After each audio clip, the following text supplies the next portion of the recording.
With Liquor Barn, you can shop your favorite bourbon, that perfect bottle of wine, or discover something new.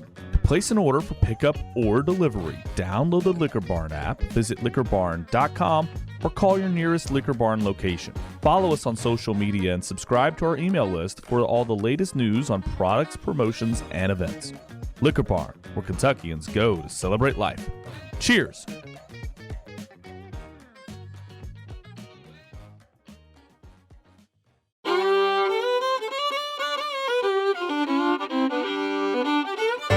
Welcome to the Bourbon Life Podcast, your source for all things bourbon. Join your hosts, Mark and Matt, as they drink and review bourbons, share news about upcoming events, interview the who's who in the bourbon world, and, most importantly, bring you along for the fun of living the bourbon life. Now, here's your hosts, Mark and Matt.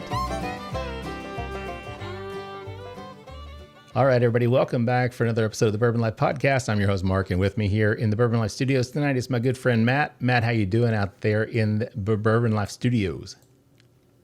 Good, Mark. I am out here kind of like in the green room type area of the Bourbon Life Studios, if you would consider where you're at to be where the magic really happens. I'm in like the staging, like the powder room or whatever you call it. But I'm doing great. How are you? I'm doing good, Matt. It's a great week, man. This is Bourbon Festival week here in Kentucky in Bardstown, so super excited about that. So yeah, this show comes out Friday, and by the time it comes out, you and I will probably be in Bardstown partaking and having a good time. So I'm super excited about that, man. It's kind of like Christmas for bourbon drinkers, right? I mean, yeah, I know you've been counting down for it. I have been. You've had your calendar, and every day you get a different drink, and you've got stockings hung by your chimney, which I thought was a little weird, but anyway. Yeah, well, you can see behind you there. I've got all the bottles up there on the ledge on the mantle, right? Yeah, just that's right. And you're going to drink through each and every one of them this week. Right? I don't know about all that. No, we're just joking. Yeah. Of course. It's going to be a good time, man. We're looking forward to it. We are the preferred podcast this year of the Kentucky Bourbon Festival, so we're super excited about that status to be working and partnering with them. So we appreciate them. Of course, we also appreciate all of our partners, our sponsors, everything they do for us. We're really excited to be working with all of our great partners that we have. We appreciate them. With that said, Matt, you want to tell everybody who we have with us tonight? I would love to. And I really am excited about this one because this is a show where we are revisiting one of our first few guests here. It was episode 50 of January 2021. It is now September of 2023, and we are feeling so lucky and so fortunate to have back with us the co-founders at Lost Lantern Whiskey, Nora Ganley-Roper and Adam Polonski. Welcome back on to the Bourbon Life Podcast. How have you all been? Well, thank you so much for having us. It's fun to be back because so much has changed for us, but also stayed the same as with all brands. I feel like when we talk to them a year and a half later. So, well, we're thrilled to have you guys back on. You know, we keep up with you on social media. Obviously, a lot of things going on over the last 2.5 years, which we will dive into here shortly. So we're excited about that. But you've sent us some great whiskeys that we're going to be sampling tonight and tasting through. So I think probably the best thing to do is just kind of to jump in to this first one, and we'll throw it over to you guys. So Nora, Adam, if you want to talk about this first one that we have poured up for us. Absolutely. So for those who don't know, we're an independent bottler of American whiskey, which means we're not a distillery. We never will be. Instead, we source casks from whiskeys all around the country, from distilleries all around the country, and we tell you exactly where everything comes from. So this first whiskey we're tasting is a single cask from Still Austin Whiskey Company in Austin, Texas. It's our first release from Still Austin, barreled at cask strength. It's a high rye bourbon, pretty classic mash bill, Texas grown corn. And for us, we think they're one of the most exciting distilleries in Texas, which is why we wanted to work with them and highlight what they're doing, that they're in the heart of the city of the capital of Texas and making wonderful whiskey, didn't release anything until it was ready to be enjoyed, and really love what they're doing.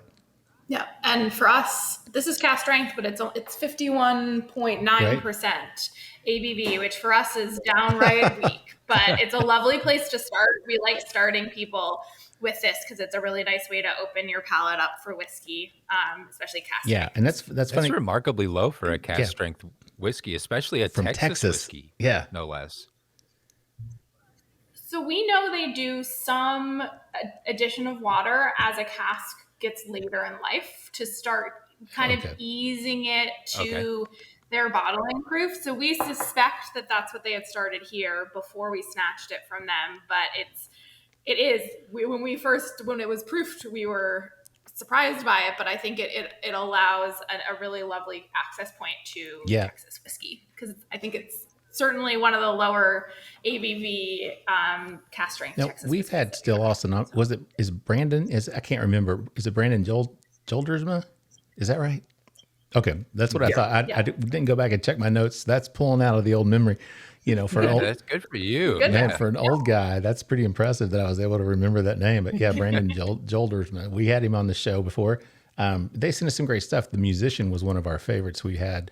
And so we're fans of Still Austin. We haven't had them on the show. We need to go back and get them back on as well. So see, you're bringing attention, not just to great whiskeys, but also to brands to get them back as guests on our show. But this one, the notes that I pulled off of your website, 70% corn, 25% Bracetto rye, 5% malted wildfire barley.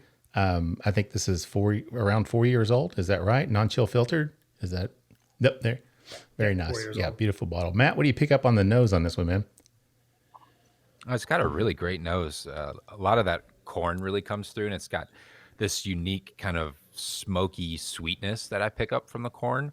Almost to me takes on like a smoked or like a roasted pecan type aroma, and like a little bit of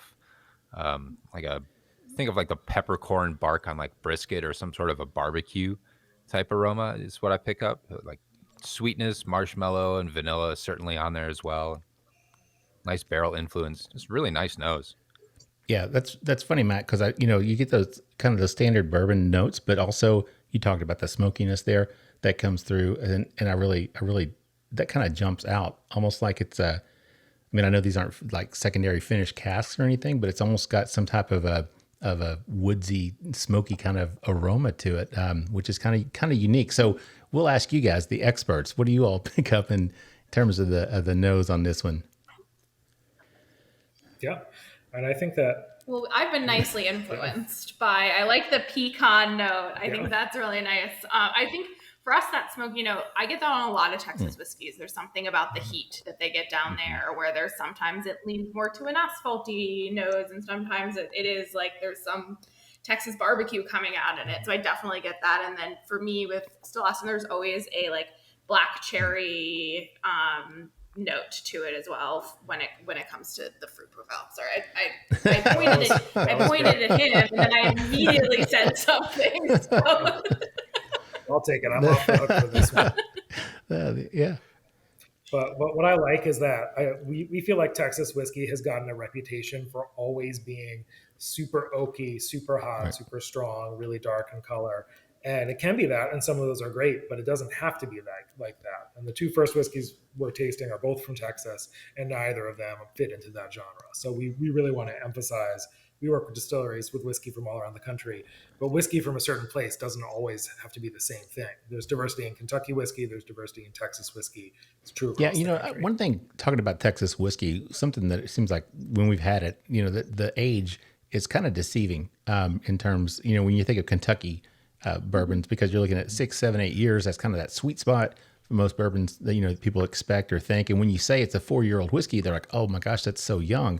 But Texas whiskey really matures completely differently than Kentucky whiskey or any bourbon anywhere else in the world. Correct? Yeah. That's been our experience. We like to say we're age agnostic for that exact reason. We're looking for whiskey that is interesting and tastes mature to us, kind of separate from the age statement that we end up putting on the bottle. Yeah. And I'm glad you said that it ages differently, because a lot of people say that whiskey in hot climates ages faster, and I don't agree with that. It's exactly what you said. It's just a different process in different places and has very different results. So it's really just a matter of exploring. Yeah, and that's something I'm fascinated. The maturation process is something I'm fascinated with. So that's something that's really, really unique. The different climates and the different ways that bourbons will mature in different locations, even in different areas of rick houses. It's such an interesting science, above my head and pay grade though, for sure. So it's been a hot minute since we had you guys on the show. It's been 2.5 years or more. So let's go back. Let's talk a little bit, if you would, just take some time, tell everybody a little bit about yourselves, kind of your background, and then how you got into the whiskey world in general. Yeah. I mean, we both came from the whiskey industry, which helps when starting a brand. My background, my main industry experience was working at Astor Wines and Spirits. I was sales manager there, and that, for a lot of your listeners, they will have shopped there or at least know the reputation. And for me, that was such a great crash course in whiskey. I came from the wine world. I was a wine nerd and got a job there. But then I got promoted to sales manager there, which means that you have to be able to answer all the nerdy questions. And so I very quickly had to learn about all spirits, and I started falling in love with whiskey that way. But couldn't have asked for a better variety of flavors to be trained on early on. So I'll let you go. And I was also in the industry. I was a journalist. I was a senior whiskey specialist and a whiskey reviewer for Whiskey Advocate magazine. And my focus was really on exactly the distilleries we work with now, newer distilleries from all across the country, and finding and reviewing the ones that we thought were really making exceptional whiskey. We're also married. So for us, talking about whiskey was a very nice kind of early relationship topic. When we ran out of things, like, we can just argue about whiskey all day. So it's also an important part in that as well. We actually opened our first bottle of Lost Lantern at our wedding. So it's a fun family project. Well, now I've got to ask the question: who has the better palate between the two? We both know the answer to this. I want to know. I was going to say, I feel like we're going to both be modest and say the other person, but no, that's so. I love that, because when you say that, when I talk to people about bourbon and I say, or whiskey in general, and I say that, women that I know seem to generally have a better palate, better sensing abilities than most men. And my wife is the same way. She has much better sensing abilities than I do with whiskey. And some people are kind of surprised by that, but it's true. It seems like it's a universal thing that women just seem to have better ability in terms of their palate and tasting. So I kind of thought that was going to be the answer.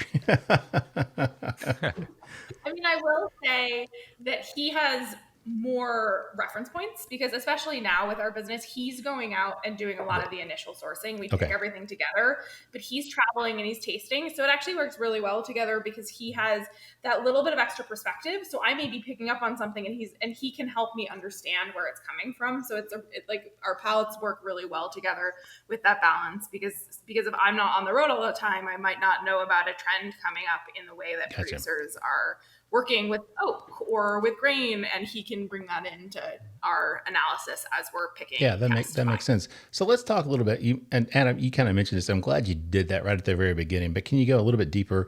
Talk about, you mentioned you're an independent bottler, and some people probably don't understand that terminology. I mean, when we first had you guys on this show, it was something for me it was new. I was trying to figure it all out myself. So. But it's so unique and it's so different than what the model in the United States is. Can you kind of talk about the independent bottler, what that means, and kind of how that really grew and where it came from? Yeah.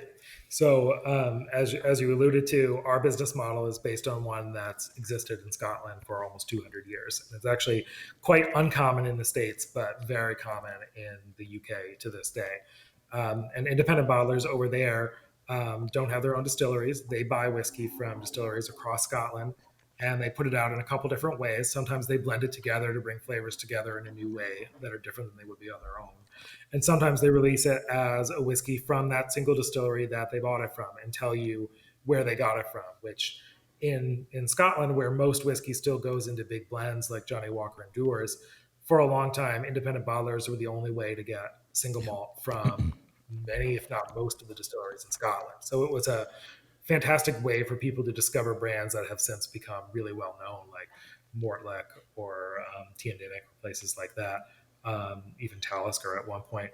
But we thought that this model never made sense in the US until relatively recently, because the industry here has always been pretty consolidated in Kentucky, Tennessee, and Indiana. And So when we started talking about this, we actually drank a lot of independently bottled Scotch, but we spent years talking about how we wanted this in the U.S. for a slightly different reason, because there are 2,600 distilleries in the country, and even when I was working, wow. it's insane. But this is why I think this model really makes sense, because even when I was working at Astor, he was at Whiskey Advocate, we didn't know what was happening in Iowa. We didn't know what was happening in California. Everything is so regionally focused. And so taking this Scottish model and bringing it here, what we can add is really access and knowledge about the really great distilleries that are regionally focused. So Cedar Ridge in Iowa is a great example of that. They're the top selling bourbon in Iowa. They outsell Jim Beam by 30%. That is insane. That is not, their stuff is not really available that widely, and we can shine a light to people who aren't in Iowa already getting their hands on it. And we can do that in other places. We can bring this model where we're bottling things, blending things, fully transparent about where it came from, and help the whiskey lover find these great distilleries that are often little pockets. Yeah, and I think that's great. I mean, and we talked about that 2.5 years ago, but I really wanted you guys to bring that back out and kind of explain that model, what that means to be an independent bottler versus somebody like an NDP or somebody that's just sourcing bourbon and putting it out under their own label, because you guys aren't doing that, which is very unique. And I think it's a great thing that you're doing, because obviously you're getting exposure for a lot of brands out there who, like you said, otherwise, nobody would possibly even hear of them or get the opportunity. And it's funny because I was listening to our old podcast a couple of days ago, and I think Matt, I think we had the Empire Rye that was finished in the apple brandy. Is that right? Apple. Yeah. Mm-hmm. Yeah. New York Distilling Company. That sounds right. Yeah. And Matt was like going crazy. He's like, I would never would have had this probably ever in my life, had it not been for you guys. So that's really unique that you're able to do that and bring that exposure for those brands, and the fact that you do it under the Lost Lantern title, but you're also transparent, and on the bottles it says where exactly right, where it was produced, Still Austin, right there on the bottle, which is awesome. So Matt, let's jump back to the whiskey. Speaking of Still Austin, jump back over here. Yeah. This is straight bourbon whiskey from Texas, Austin, Still Austin. It's 103.8 proof. So Matt, what are you picking up in terms of the palate and finish on this? Boy, I got to tell you, if I had not known this was 103.8 proof, I would guess this was much, much warmer. I think it comes across real peppery, nice and spicy right up front on the palate. Good oily coating, nice and thick. Then a lot of that corn comes through. I get a nice like sweet caramel corn or like a candy corn type flavor. Then Nora, you were talking about that black cherry. I pick up some of that fruit, that dark black cherry or like a black currant, kind of some of the red wine fruits, something like there, and a nice long spicy finish with it. I'm really surprised at how much this the rye really plays through the finish. Long lingering spice, long heat. It's really, really nice, like really lovely. And I'm surprised at 103.8. I think it drinks a good bit warmer. I would agree with that, Matt. And the funny thing was, I was looking at this again. It is 25% rye, and I'm not familiar with Bracetto rye necessarily, but I do like the spice that you talked about. It comes through to me. It's almost like on the finish, it's more like a cinnamon. It's kind of like a cinnamon red hot candy. It's got sweetness from that corn that comes through. So you get that sweetness, but you get that long finish of that spice that comes through as well. And that could be some of the barrel influence as well with that, the different maturation process there in Texas. But yeah, it's really nice. I really, really like it. Still Austin. I've never had anything bad from Still Austin, what we have been fortunate enough to have. So what about you guys? I'll throw it to you and let you tell us what you pick up in terms of your palate and finish on this one. I'll let you actually talk. I thought I was off the hook already. Not so fast, Adam. I definitely That's right. Not so fast, my friend.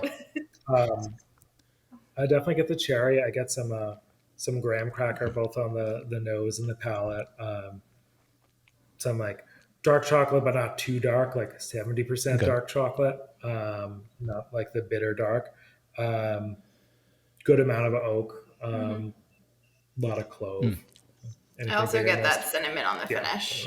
Like very, it's an interesting whiskey because the spice, unlike a lot of other whiskeys where the spice kind of peaks in the mid palate. The spice just keeps on ramping up as you go. So it elongates that finish more than you would expect. Yeah, that's why it reminded me like of those cinnamon candies, because even after you finish those, you get that intensity of that cinnamon, that heat that comes through. I really, really like that one. So we're going to jump through because we got 4 things to get through. So let's jump on to the second expression, and we'll talk about the nose on this one. But before we do that, you guys want to tell us what we have poured up for the second drink? Yeah, so staying in Texas, this time with Balcones. So I assume you two have had whiskey from them before. Would you say that normally their whiskeys are kind of big and dense and in your face and can sometimes not be face melters? Yeah. Yes. I would say yes for some people, and for the right bottles and for the right person, it's right in what a lot of people want. For a lot of people, it's like melt your face off, almost like that loud guy at the party that everyone's like, oh gosh. But yes. So we love Balcones. They're probably the distillery that we've worked with the most. Unlike the last one, which was a single cask, this is the first that you all have had from our single distillery series, which is kind of an extension of the single cask. It's a blend of multiple barrels from a single distillery. This one we made collaboratively with Balcones, but it's single malt. Unlike the other ones we're tasting, this is our only non-bourbon, but it is an American single malt. We went in and we said, we know that they have some really interesting, delicate single malts based off of tastings that we've done there for fun in the past of their single malt. What if we go in and say, let's make a delicate Balcones whiskey? What comes out of that? And so we spent 2 days with them blending. We started with 100 samples and got it down to 4.5 samples of American single malt. And this whiskey is called Gentle Giant for that reason, to try to evoke that experience. Some notable things. It had. Don't tell me. I was going to spoil the. They have the document. Don't spoil it. Don't spoil it. Don't spoil it. Don't spoil it. Let's talk. Okay. I don't know how much studying they did. So let's talk about how much studying. Wait, we did a lot of studying. So 100% malted barley, of course, because it is a single malt. 115.2 proof is what I have on my notes. Texas product, non-chill filtered, 3-year-old average, I think, is what I saw on the notes. All right. So Matt, what are you picking up, man? And I'm going to put out the disclaimer. We don't drink a lot of single. I mean, the show we did back in January 21, I think we started off with a single malt, and we were both like, we just don't drink a lot of this. And 2.5 years later, we're still not drinking a lot of single malt. So, but this is a category, the American single malt category, I am most excited about. With anything that's going on right now. I love where American single malt is going and all the producers that are putting it out. And this could not be more different than what I was expecting on the nose. I love it. I absolutely love it. To me, this nose is like very tropical. Yeah. It's got a lot of like papaya, pineapple, like almost coconut and guava, with like this kind of undertone of like the grain definitely comes through a little bit on the undertone, like a little bit of pie crust or like oat cereal type flavor. But there's also like this light milk chocolate on it. It's just, to say, when you said it was delicate, that's a great way to describe it, but it is so different than what I was expecting. It's so lovely. Yeah. And it's funny because it's 115.2 proof. And when you nose it, that does not come across at all like 115.2. We're not going to get to the tasting yet, but the nosing of it is nowhere near that. But Matt, I'm happy you said the tropical like papaya, because I was like, it's funny because to me it almost came across like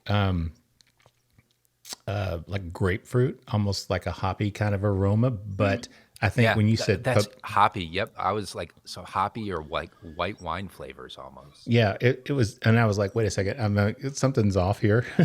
I'm like, I'm not doing this right. But that's what keeps coming up when you said papaya. I'm like, I can definitely see that, the very tropical fruits. I really can see that. But then it almost had a like a I want to say like a beer flavor, like not like a bottled beer, but the mash, when you have it ready to go and it's fermenting, I almost got some of those aromas as it set in a glass just a little bit longer. So what about you guys? We'll ask you what you pick up on it for the nose. Tonight, I'm like key lime pie. That graham cracker, the lime. I don't think that's at all what we put in our tasting notes. That's what I'm getting tonight. We're going off the cuff. Yeah. It's like white flowers to me, and a little bit of like an apple-y note to it. Yeah. Well, can I spoil it now? No, wait. I was going to say We'll do that. We'll come back. We're going to take a break because we're at the end of round one already, which is crazy because this went really fast. But let's take a break and then we can come back and we'll jump into the palate and the finish on this one, this Balcones. But I think it's a good place just to take a quick break, get a word from our sponsors, and we'll be back with more with Nora and Adam from Lost Lantern Whiskey in just a minute. From our good friends at The Stave comes Lexington's newest hot spot to meet up with friends, have fun, and eat some great food. District 7 Social is a social and beer hall, but it's a lot more than that. Located in Lexington's Distillery District, it's the home of Lexington's first duck pin bowling lanes, and it also features a self-serve beer wall. That's right, self-serve. And if you want more, they've got it. You can try one of their delicious cocktails from the bar or order some great German fusion food from their on-site eatery, Germanish. So what are you waiting for? Be seen, be social. District 7 Social. The Stave Restaurant is a bourbon lover's paradise right here in the heart of bourbon country.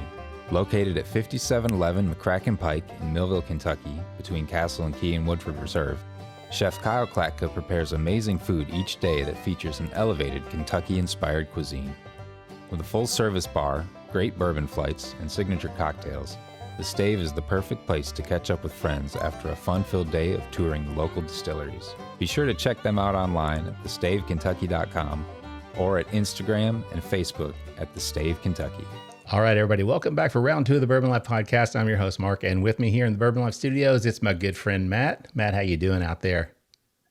Hey, Mark, I am doing great out here. How are you doing in there?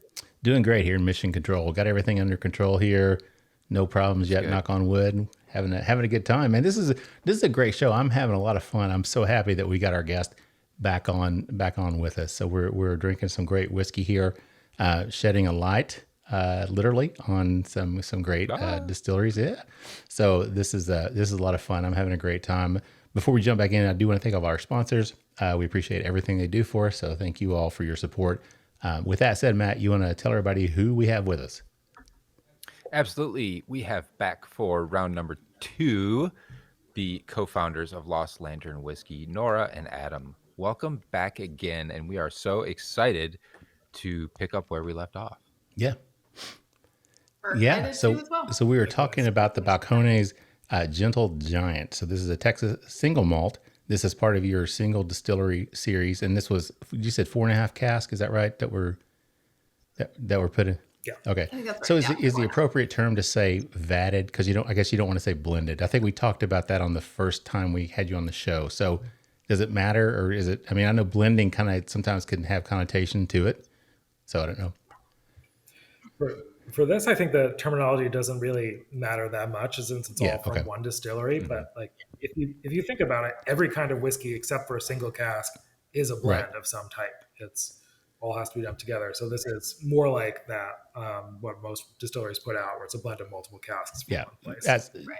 And this is just like Lost Lantern's lens on a mini blend of this distillery, a unique perspective on the distillery that you don't necessarily get from their standard releases. Yeah, so you both went out and actively sought to create this blend and bring something completely different to showcase the other side of Lost Lantern. So this is sort of a bespoke blend of your own. Exactly. Bespoke whiskey. Yeah, went down to Waco, spent a couple days in their blending room. Very nice. So Matt, what do you want to do? You want to jump in and let's talk about the palate and the finish on this one?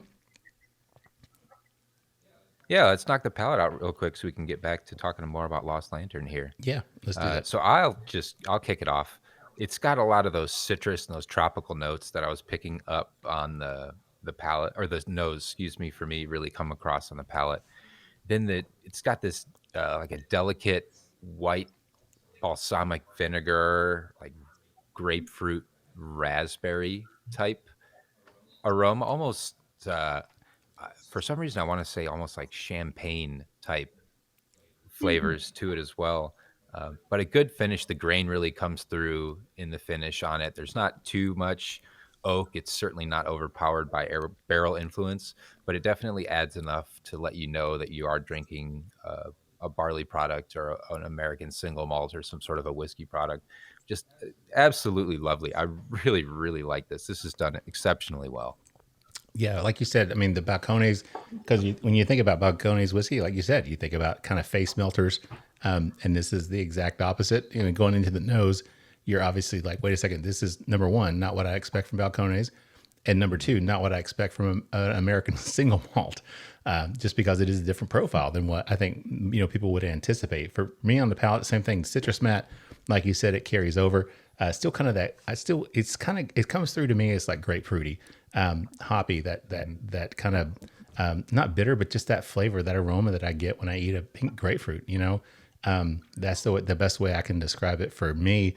I was looking for chocolate notes. I'm not really picking those up because I know a lot of times, like on malted barley, you can get kind of a chocolatey note. So I was looking, and I'm like, I'm not getting that at all. These barrels, I'm just curious because single malt's different. Everything doesn't go into a new charred oak barrel necessarily. So what are the barrels on these? Do you know what the cask were, what they used on this? Look, Nora's like, yeah, let's do it. That's what I've been trying to spoil this whole time, is because awesome. So it's a combination. The interesting thing for this is it's mostly used cooperage. So there's some just normal used cooperage. There's one new, but that's what it's European oak versus American oak. So you get more tight tannins. You're not getting that like dilly American thing, but the primary barrel note that we get is there's 2 of the 4.5 were apple brandy matured single malt. So that's where a lot of that, especially on the nose, that tropical fruit comes from that apple brandy, which is a nice callback to the New York Distilling Company apple brandy finish. It's a profile that we generally gravitate towards, and we think it does some really, really fascinating things to whiskey. And for this, it's a very different style of like profile that you're getting from the apple brandy for this, but I think equally interesting. Yeah. It was not a finish. It was like the full term maturation of the single malt was in former apple brandy barrels. And that's something that you obviously can't do with bourbon. Yeah. So spent their whole life in those. Which is why you're getting interesting really notes. Interesting notes that you don't see in rye and bourbon. Yeah. Nice, Mark. Good to pick that out. That's good. And it's worth noting, we're very proud of the fact that this won Best American Single Malt at the That's right. I did actually had that. I did some research. So yes, I did. I had that in my notes. So congratulations on that. That's really impressive. Very impressive. So that's great. And this, like Matt said, it's an exciting category. I don't think the regulation, it's still not finalized. Is that right? So there is no definitive yet. It's like any day now. Any day. We can say any day for many days. Yeah. Yes. Okay. So we're still anxiously awaiting that, but at least it's nice to see they were proposed. They've had the comment section or time and everything. So it should be coming very quickly. And like Matt said, it is really exciting that will be a category of whiskey. So I think it's going to be great for a lot of producers. And it's really cool to see even some of the big guys that are putting out these American single malts. So obviously it's not something that's just a fad. I mean, it's not something that's going to go away anytime soon. It's going to be here. So people need to learn how to enjoy American single malts for sure. Right. All right. Let's talk about the brand. We talked about, why you kind of what you do, what the independent bottler means, and a little bit about why you did it, in terms of getting exposure for these brands, just because there's so many out there. But can you talk about the how you did it? I think that's really going to be a cool conversation to understand, because, you got NDPs out there, people that start a brand, they buy barrels or they get contract distillers. But they're taking they're taking that, they're putting it out under their own label, et cetera. You guys don't do that. You put it out under your label, but it's got the name of the facility, the distillers on there. But can you just talk about how you came about with the concept, and then how you actually went about implementing that and getting distillers on board with you guys? Yeah, and that really was the most important part of it early on, is that we wanted to have that transparency, wanted to be able to say where everything came from. And that requires a certain level of trust and understanding from distillers if they're going to trust you with that. So one thing that we decided to do early on was commit to never working with a distillery unless we had visited them in person. And that is still true today. And when the company started, that led to us kicking things off with an 8-month road trip around the United States, visiting distilleries all across the country and every corner of the US.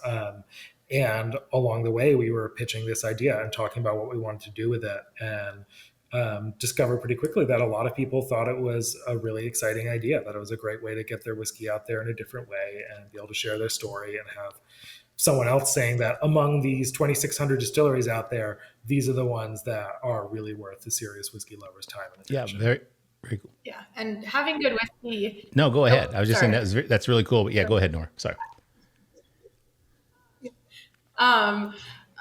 But just having good whiskey is for us not enough when it comes to what we're looking for. Part of visiting is we want to understand the people, the choices that they're making. We want to understand the climate. So talking about Texas, understanding what the heat feels like. We actually were in the Balcones space during a tornado warning. Was it warning? So that was terrifying, but a full Texas experience. And we also want the whiskey to have a sense of place. So understanding the climate is one thing, but also having it taste like that place is another. Kentucky makes fabulous whiskey, but we don't need Kentucky bourbon made in another place because it's already made really well in Kentucky. So we're looking for places that say something about what it means to make whiskey in Washington or Iowa or where all the many places and all the distilleries. Yeah, so we're moving into that terroir type of debate with whiskey, the Dave Broom kind of philosophy of terroir, and moving into that. Some people believe in it. Some people say, it doesn't matter where you make your whiskey, but I tend to be in that category where, yes, it does. I mean, you can taste differences. Like you said earlier, Nora, that, the barrels that mature in Texas have that certain type of smokiness, just a different profile to them. And it's not because they've aged them in, some type of different wood or something. It's just the nature of the process of maturation there in Texas. So that to me is part of that whole terroir argument, right? I think when people argue about terroir, part of it is that it's more of an active decision to lean in or lean away. With whiskey, you can have a rick house without any heating, or you can have something that's climate controlled and you're spraying water all over the barrels, and those are more active decisions that lead to results. Whereas in wine, where terroir comes from, it's hard to escape. You can't not have an effect. So I think that's part of it is depending on the distillery, some people make decisions that compound that regionality, and some people pull back from it a little bit. Where they get their grain too. Yeah, that's true. Yeah, where they're sourcing. That makes sense. So I tell you what, let's jump over to this one. I'm so excited on this third one. Not that I haven't been excited about this. The second one was just a complete and total shock and surprise to me, and absolutely delicious. Yeah. I mean, hands down, just a amazing pour. So I can see why it was the best. And again, not that I'm a single malt drinker, but very unique and very, very delicious. But these guys, this brand, absolutely love these guys. So can you tell us what we have poured up here for round 3? Yeah, so the third whiskey we're tasting is another entry in our single distillery series, and this one is called Soaring Spice. And this comes from Frey Ranch Distillery in Nevada. And for those of you who don't know, if anyone, Frey Ranch is one of the few truly estate distilleries in the country. And I think that's why they're a great segue from what we were just talking about with a sense of place. So they grow all their grain for all their whiskeys themselves on their 2,000-acre family farm in northern Nevada. So this is a 4-grain straight bourbon, and all the corn and rye and wheat and barley were grown at Frey Ranch, and the barley was also malted at Frey Ranch, and it was aged for 4 years there in their extremely hot warehouse. Oh my God. Yeah. They're one of our favorite bourbon distilleries in the country. We just think that they've done everything right all along the way, have a really distinctive perspective, and are creating an idea of bourbon from a place that you would never think it would come from. Yeah. And as with the Gentle Giant, we went in with the profile in mind. We wanted to enhance the spice notes. We wanted to pick barrels to work with that brought out that spice, hence the name Soaring Spice, because Frey Ranch is known for more of an earthy profile. So we wanted to play a little bit out with color, a little bit outside of their standard line. Yeah, and this one is how many barrels were involved with this one, or is this is 4 barrels, 127.6 proof. Around 4 years, distilled in Nevada, non-chill filter. It's a 4 grain, right? So 67 corn, 11 rye, 10 wheat, 12 malted barley, I think is what my research revealed. So Matt, we love Frey Ranch. Colby and Ashley, just great. This, his family has been farmers out there since the late 1800s. And just great people. Love having them on the show. We did a barrel pick with them. Gosh, Matt, that was 2 years ago or something, maybe? Yeah, probably was. Maybe even a little more. Man, time flies when you're having fun. Too long ago. Yeah. So what do you pick up on this one, Matt, on the nose on this one? It's got a really sweet nose is what I pick up right at the front. Some of those like toasted sugars, like lightly browned sugar, almost like a fruit jam or preserve, like cherry or strawberry type preserve note for me on there. Then I think that wheat comes through that way and really presents a sweet cherry, jammy type note. Then some of the spice comes through, like little vanillas, cinnamons, kind of subtle baking spices, a little bit of cardamom with the nose, and kind of like a bright perfume almost type aroma, and like a nondescript like orchard fruit on the nose as well. Very nice. Yeah, this one to me, it's called Soaring Spice, right? So it's like that's what keeps just every time I go in, it's like spice. It's like spice. It's cinnamon. It's baking spice. It's whatever. It's just a combination of spices that I keep getting. But again, it's 127.6 proof. And initially, we just poured this up, and it's not really blowing out my nose. You know what I mean? At 127.6, which is funny because, when we did the barrel pick, we had 5 samples and every one of them were in that 120 to 130-ish range. And every time you go in for a nose, it's like, talking the Balcones effect, where you get that kind of face melt effect, but I'm not really getting that. But what in terms of the nosing notes, what else do you all have on that one? For me, it's not for the spice. It's nutmeg. Okay. I get a very strong, mulling spice, but particularly nutmeg, and like a little bit of an orangey note to it as well. And I the strawberries I haven't smelled before, but I got it as soon as you said it. But definitely like almost like there's a marmalade note. Yeah, that's what Matt was talking about there. So that makes sense. But yeah, we just love those guys and everything that they've done. So I wanted to ask you guys, we talked about independent bottlers. We talked a little bit about, I mentioned NDPs, the non-distilling producers, people that are just buying the barrels. So, was that a hard decision for you guys at all? Or did you just know this is the way we want this model to work? And that's just it. We're just going to move forward with it as an independent bottler. Or did you ever think about, we could probably buy barrels and source and do our own stuff?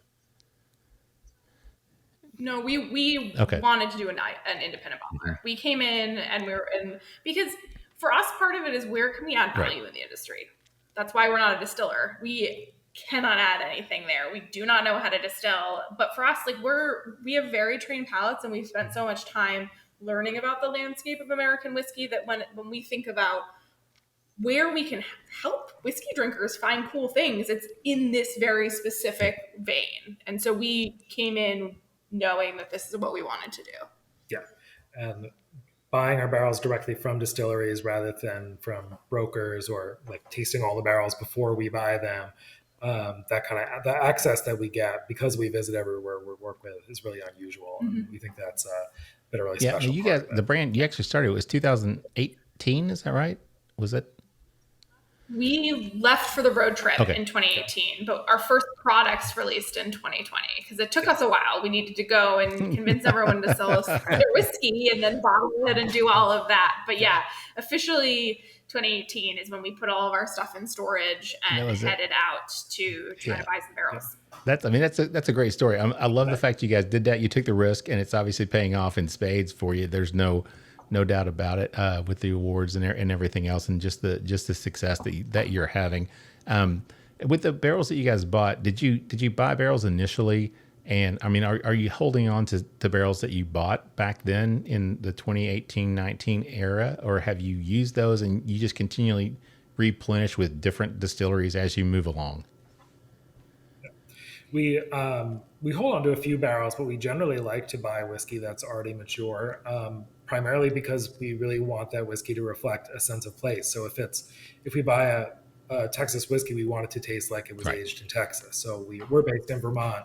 We don't want it necessarily to be up here for an extra 3 years or something, because then it wouldn't taste like that place unless we're playing around with it for something experimental. We do hold on to some barrels and are doing some experiments with them. You can just barely see some behind us right now.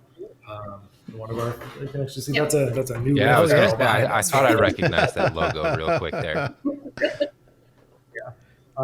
So there are some that we hold on to. Generally, we turn them relatively quickly because we want to showcase that unique aging. And we're small enough that we're buying by and large with a purpose. Yeah. So we're saying, we can use this for that or this other thing, and so those usually happen within the span of a year and a half. Yeah. So like for Soaring Spice, we just to show you how the timelines work, we actually went out to Fallon this January 2023, like January 3rd or 4th, I think, to create this blend, and then released it in July.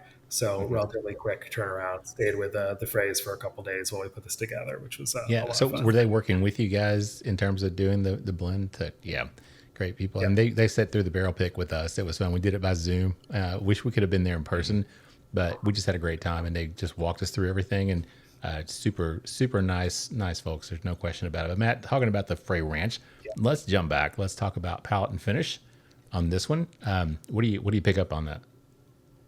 Sure thing. On the palate, I get right up front, I pick up some oranges, like a little bit of clove and cinnamon as well. And then as far as spices go, I get like a sumac, which is kind of like a peppery orange, kind of bright citrusy, but also some earthy tone with it as well. And then it's got this really nice kind of tartness that plays with the cinnamon. To me, it kind of almost tastes like cranberry, and then like a good influence from the oak definitely brings and ties all of that together with the finish and adds some of the heat. 127.6 proof certainly doesn't drink that hot to me, but it lets you know that this has got some got some punch in it. Yeah, I was gonna say that we found the proof. We may not have found it on the nose necessarily, but I feel like we found it on the palate and the finish. And the finish on this one, just like I think it was the first one we talked about, the finish that kind of went on and lingered and kind of even grew with that spiciness. I kind of get the same effect with this one, Soaring Spice. That spicy effect, that lingering effect of that spice continues. But yeah, just a super nice product. Again, Frey Ranch Distillery work. So what about you guys in terms of the palate and the finish? What else? Other notes that we missed? I think you hit most of them. It's like black cherry, cinnamon, vanilla, nutmeg for me. I like the sumac note, though. Yeah, that's a good one. I need to steal that because I've never done that as a tasting note. So now I've got it. The first time Matt said that, I'm from Eastern Kentucky, and I'm thinking poison sumac, and I'm like, wait, what the hell? What does poison sumac taste like, Matt? I don't even know. Yeah, so yeah, unfortunately, Matt schooled me on that one. So thanks, Matt.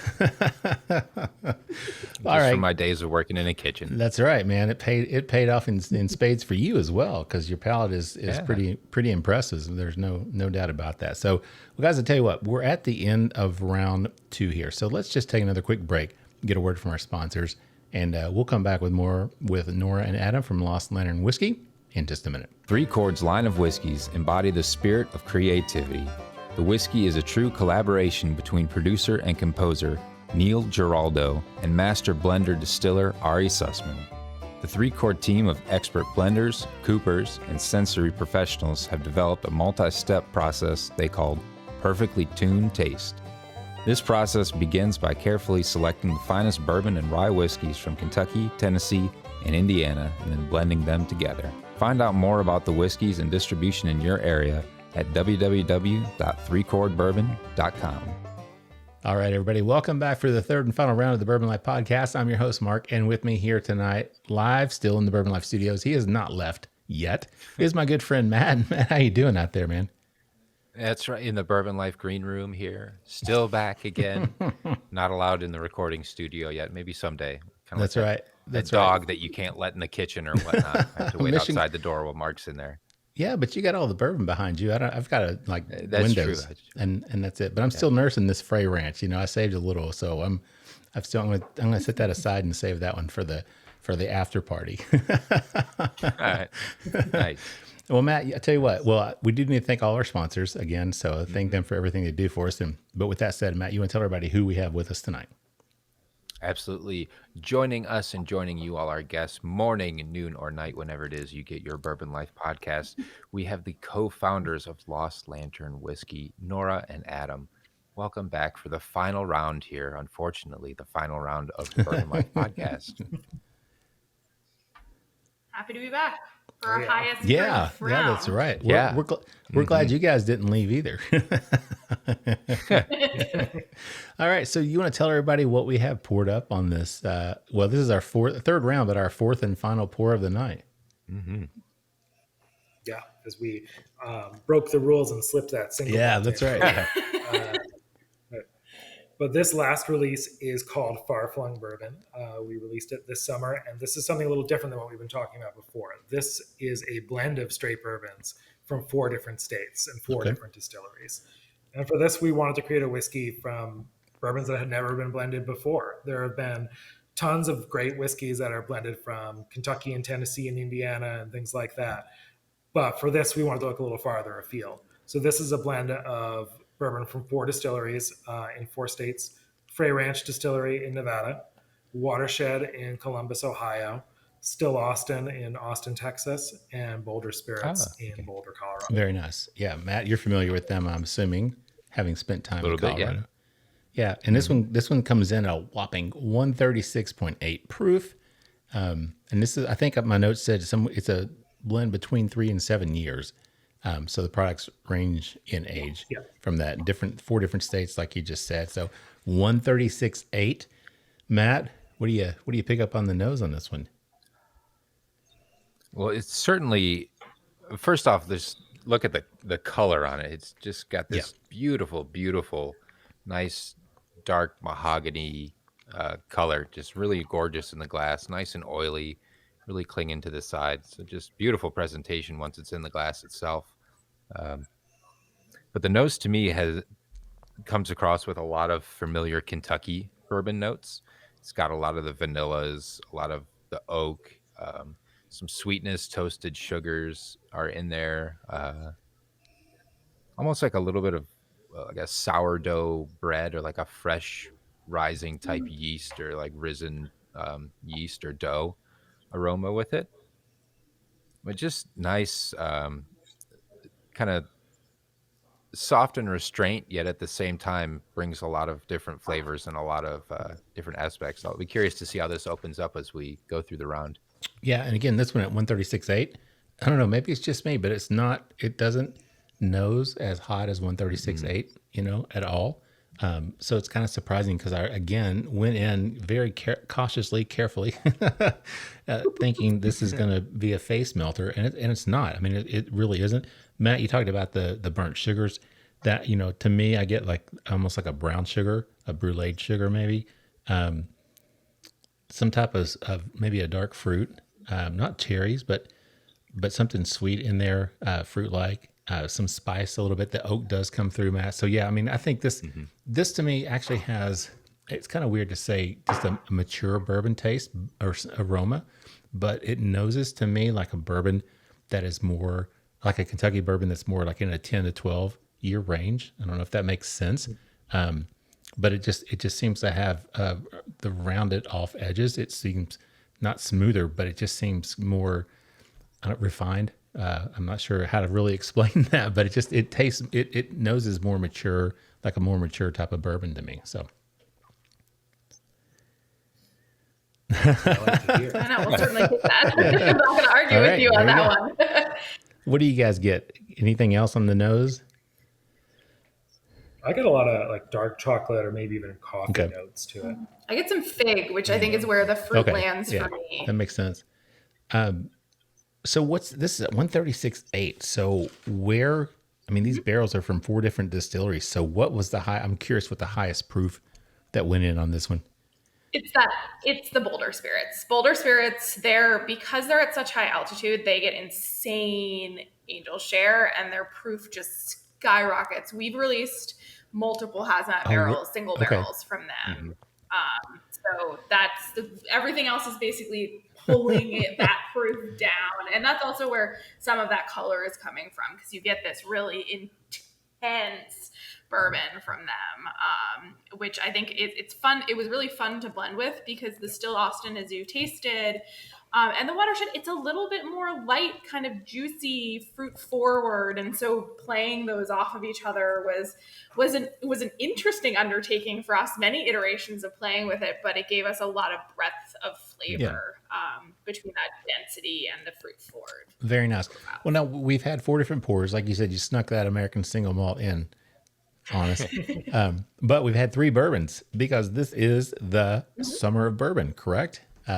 So what did you guys, and we're still in summertime. So even if you're listening to this on Friday, which you will be, it's still summertime technically. So it is still the Summer of Bourbon. Why don't you tell everybody a little bit about what that means, the Summer of Bourbon for Lost Lantern?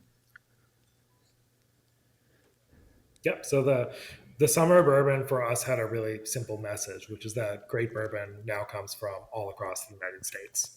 Everyone knows that great bourbon comes from Kentucky, but there are so many places out there like Frey Ranch that are making bourbon that is really at a top shelf quality. And we wanted to highlight that. So this is the first collection we've ever done that was entirely centered on one type of whiskey and ranged across all the different types of releases that we do, from single casks to the single distillery series with Soaring Spice to the multi-distillery blend. And it also included, in addition to the Still Austin, the Soaring Spice, and Far Flung Bourbon, we had a single cask from Iron Root Republic, which is also in Texas, a single cask from Boulder, a 9-year-old bourbon, the oldest we've ever released, from a distillery called Tom's Foolery in Ohio. And it also included our very first Kentucky bourbon, which was from New Riff, because we can't release a collection with the message that great bourbon comes from all across the United States without including Kentucky, because of course amazing whiskey comes from there as well, and always had. And we wanted to highlight one of the newer distilleries there that's also working at really high level. Yeah, no doubt. And we've had Jay on the show, Jay Arisman on our show. Have we had him twice, Matt? Okay, twice. He's not a three-peater yet, but we've had him on. Yeah, we've had him on twice. But we love their stuff as well, and really enjoy what they put out. And so yeah, no doubt. That's just really cool that you're able to do that. So since you did the Summer of Bourbon, does that mean next year that there's going to be the summer or the fall or winter of rye or American single? Is that, we don't know yet? Maybe we don't know yet. It felt really important to do a Summer of Bourbon this year, because we felt like bourbon from all over the country, it's really coming into its own, and so it felt like time. I feel like the category has to have enough of a swing behind it, if you will, to carry an entire collection just by that one style, versus having things that are touching different flavor profiles by doing different styles. So I think eventually, yes, but we don't know when. And also, in all honesty, part of the reason that we did it, in addition to the message, is that we found that a lot of people thought that we only did American single malt, and we've done all styles of whiskey, and we've done that since the very beginning. The problem with the bourbon is every time we would release a bourbon, it would sell out a couple days later, if not faster than that. And then the people who didn't buy that would think we didn't have any bourbon. So we were like, all right, if we put out enough bourbon all at once, we can't all sell out. So that was what we wanted to do. And Yeah, and it's great because Matt and I were kind of talking about this and when we first had you guys on, because you really were just getting things out. I mean, you didn't have, and I don't know if that was the first few products that you all actually had put out. Maybe it was, or some close, close to that now. But you've got, if you get on the website, which is a beautiful website too, so people definitely need to visit that. But I mean, you've got a lot of different stuff on there, correct? Can you kind of talk about the different? We've alluded to the single cask, the distillery. Can you talk about the different categories and different expressions that you all have in those? Yeah, so single cask, somewhat self-explanatory. We all know it. We call it single cask versus single barrel. It's the same thing, but to speak a lot of, if you notice something that seems a little weird from the verbiage, it's usually because we're pulling from Scotland. So we say cask. Versus barrel, there's no difference, but we like tipping our hat sometimes. But that for us, so generally that series is all about showcasing that distillery, usually for people who don't know it that well. So often regional places, as a discovery mechanism. It's also a way for us to do barrels that don't taste like that distillery's normal release, because we can find some really, really cool barrels that don't fit the standard profile, but is generally somewhat of a discovery mechanism. The single distillery series, which we've tasted the Gentle Giant and Soaring Spice, those come from the distilleries that are most sought after of our partners. So we've seen real desire to see more from that distillery generally. And we also feel like having tasted a lot of their stock, we can come in and show a different side, can show that Lost Lantern view of that distillery. If we feel like they're already doing that, we probably won't do one of those. But if we see a little thing, an area that we can highlight, we will. And then lastly, do you want to do the blend series? Yeah, so the blend series is multi-distillery blends, which right now we have two, which is Flung Bourbon, which we're tasting, and our American Vatted Malt, which is a blend of American single malts from 6 different distilleries across the country, which I believe you tasted. We did. I remember that. Yeah, sneaking those in there on us.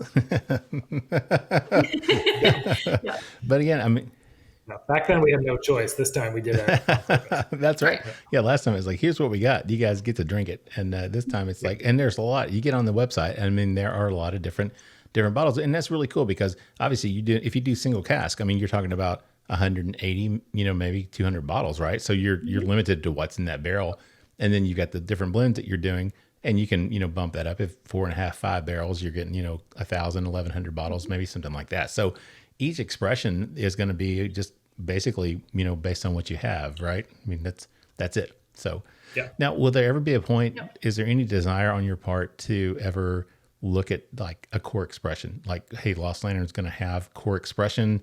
I know we're kind of looking at the future there a little bit. I don't know if you guys want to jump into that or not, but I'm just kind of curious because, brands, some brands have, these are our core expressions. We're always going to have something like this. And then we have all these other different releases. So how does that work with you guys as independent bottlers? So I think the one that you're actually tasting right now, there is potential for that to become a core expression, not in the absolute core expression. It's always going to taste exactly the same, but having a multi-distillery blend of bourbons that showcases what is happening right now. So batches potentially, I mean, we'll see what the reaction will be like in the coming months. It's been really, really great so far, but when you launch a new product, there's generally excitement around it. But I think it could be something where we always have some kind of multi-distillery blend of bourbons over time. Different distilleries from batch to batch. Yeah. So how is it then? I'm just curious, you built these relationships with these distilleries and because you went on a road trip, right? I mean, you went around and you met with these people, you have experience in the industry. So, some of these people, but how is it that you decide, hey, this is the distillery that we want to work with this particular distillery? I mean, how do you make that decision to go with a particular brand? It's tough. And I think it touches on a lot of what we talked about earlier. And probably the most important is that the whiskey has something to say, that it's good. We think it has a unique perspective. We like the people who make it. And a lot of the times it's also, if it's relatively limited availability otherwise, because if everyone can already get it, like something like Wilderness Trail, Wilderness Trail makes great whiskey. Anybody who wants can get a barrel pick of that. And Something like Frey Ranch, on the other hand, is primarily available in California, Nevada, a couple other places on the West Coast. Doesn't really come out here on the East Coast. We're in Vermont.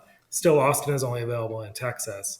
Balcones is available nationwide, but the whiskey, like the one that we made, they're more delicate and elegant single malts, mostly staying in Texas. Yeah, we know they have a warehouse full of gems that people don't get to see that often. So, yeah, which is very cool. But I think he's constantly looking for whiskey, and then he finds the good stuff, and then we fit it into collections. So sometimes we know we're going to build a collection based off of things he's found, but generally his directive is find great whiskey all over the U.S. and then we build. Man, can I have your job? Yeah, I'm just curious, Adam, where I don't know if you can let our listeners or let us in on a little bit, but what can we expect in the future from you all, from Lost Lantern? Like, where are we going next? Yeah, well, we are just as this is coming out on Friday, we just this week announced our fall collection, which is all single casks, 5 different single casks from across the country. A single cask from Balcones, that is a Texas single malt that was finished in a cask that previously held peated single malt. So it's a unsmoked whiskey that has a smoky flavor because the cask was finished in. A 6-year-old bourbon distilled in West Virginia by Smooth Ambler. Okay. So not their sourced whiskey, but their actual West Virginia bourbon, a high rye bourbon. Our second cask from New Riff, which was aged in a Char 4 ISC cask, in contrast to the Char 1 that we put out. A 7-year-old 100% estate rye from Corbin Cash Distillery in California. And if you don't know them, if you haven't had them on the podcast, it's a great fit. Okay. Another Texas single malt, a triple distilled Texas single malt from Andalusia Whiskey Company in Blanco, Texas. And beyond that, I'm actually, as soon as we get off of that, I get to go back in our lab and do some more blending, because we also are working on some additional blends for later this year. But it's all about if we can get them where they need to go before we put them out. So lots of fun stuff this year. Very, very cool expressions. But other things are going on. I mean, you're growing. The brand is growing. Things are growing. So anything else in terms of like news or, things that are going on? Speaking of, I'm not going to say anything about the setup where you're at or anything like that. But, just... For everyone on YouTube, they're getting a little preview of something that I may or may not be spending a lot of time on. But no spoilers beyond that. But we will have an announcement about something happening in Vermont. Yeah, very soon. And I forgot to even say that's where you're located in Vermont, right? Yeah, we usually talk about that before, and I just completely forgot. And then something else that I kind of alluded to, but I never really said, the name Lost Lantern. Obviously, it has a meaning. So I think people probably have picked it up by now. But can you kind of just share with us what the meaning of the name really implies for you all?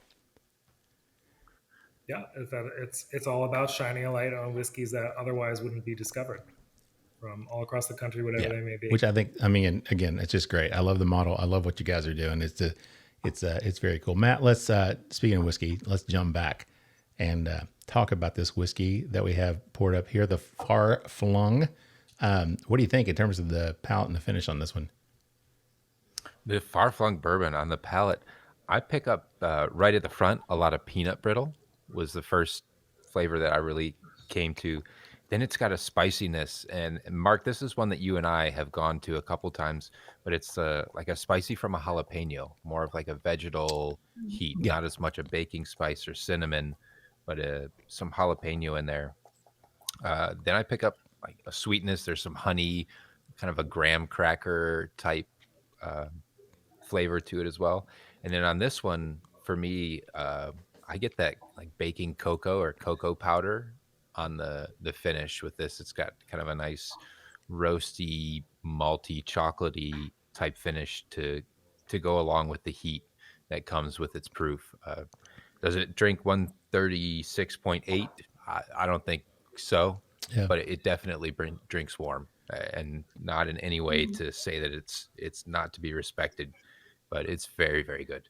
Yeah, I agree, Matt. It does. The proof does come through on the palate, but not at 136. It's much, I don't want to say easier to drink, but it doesn't, I've had 135, 138s. some of my favorite bourbons in that proof point, and it does melt your tongue and your face when you drink it. And this doesn't. So I really, I appreciate that. But yeah, Matt, I get that the heat you talked about, because it was kind of like a growing heat, more from like a jalapeno, something that is sits on your tongue. It's not a cinnamon that just hits and it's there as a heat. It's that kind of jalapeno like that you mentioned. So, yeah, this is a great blend. So anything else, guys, in terms of the palate and the finish that you want to add on that tasting notes? Get a little bit of like a toffee note to it, or like dark chocolate caramels. You? Yeah, I think there's also, I get a white pepper note. Okay. Oh yeah, a little bit. Gotcha. Yeah, and there's a lot of sweetness to it. I mean, I'm starting to get, as it opens up on the palate, still there's a spice that lingers, obviously, but there is that sweetness. And it almost, Matt, I talked about the Topps baseball gum, the pink baseball gum that you get in a baseball pack of baseball cards. I was getting that earlier off of this. It's kind of gone away. I don't know what that flavor is, but that sweetness of that chewing gum kind of came through, which is really, really unique. So guys, we talked about the future, but I want to ask you guys a question about what has been the best part of this journey for both of you guys. You've been on this for a while now. So what's been the best part of this journey for you both?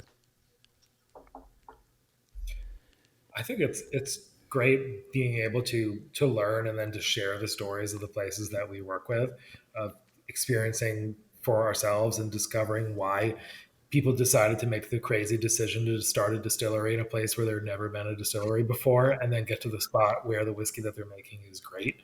And then we get to go and tell other people about it. It's like the best part is tasting whiskey with people like you, and when it's something from a place you haven't had before or that totally defies your expectations of what it would be is a lot of fun. Yeah.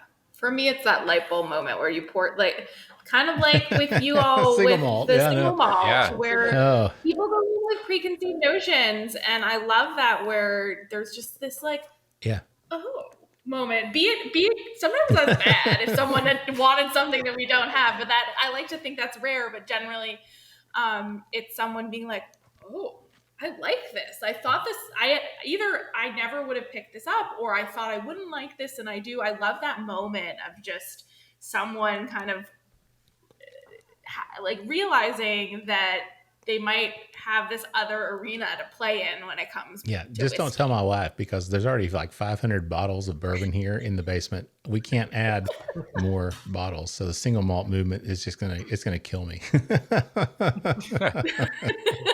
So it's a business. Challenge accepted. I like that. Challenge accepted. So another question I wanted to ask you guys real quick. I'm just curious because, obviously you started out, you went around, you met with distilleries, talking to them what you're going to do. Have you found, is it easier now as you go out and talk to brands? I mean, that it has gotten easier for you to say, hey, come on board and let's do this.